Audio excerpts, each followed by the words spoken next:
伫个议员柯玉玲的门下，由台南市中小学家长协会、加国际赛主会300地湾区，总共17个分区，相互共同关注防护面罩加快筛试剂，和台南市的偏远各中小学，总共112间学校受惠。国小，我们赠送我们的防护面罩，还有包括我们的老师的快筛试剂，来给予我们的代理老师也好，或者是正式老师没有完成疫苗注射的也好，这等一下我们会让学校端，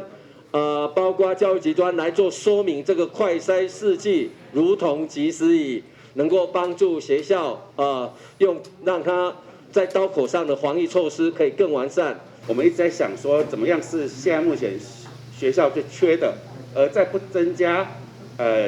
辅方或者议会这边的预算。我们来尽自己的一个微薄力量，来抛砖引玉来做这样的动作。当然，坦白说，试剂我们要找的一定是国内最好的厂商，所以在这中间我们把时间拖得比较久一点。那这个部分至少到今天我们已经完成这个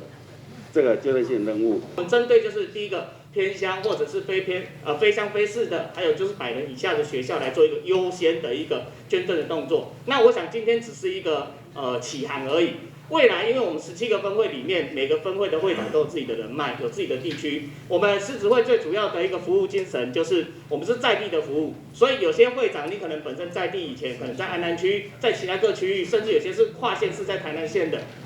如果有学校需要做这样的一个资源的话，我想都可以邀我们现场在座所有的同学，因为我们都称所有的会长每一年都是会长同学，所以可以邀我们这些会长大家一起来共襄盛举。因应各中小学9月1号开学，原本校方准备各项的防疫物资，包括隔板、吹暗、酒精等，因为中央甲地方拢有补助，并且准备。唯一较欠缺的，就是无施打疫苗的老师，必须每礼拜做一天的快筛。对偏远的小学校来讲，快筛试剂确实帮助袂少。快筛剂外面买一个要300-400块，300-400块。那但是到了我们100人以下的学校，预算这个有限，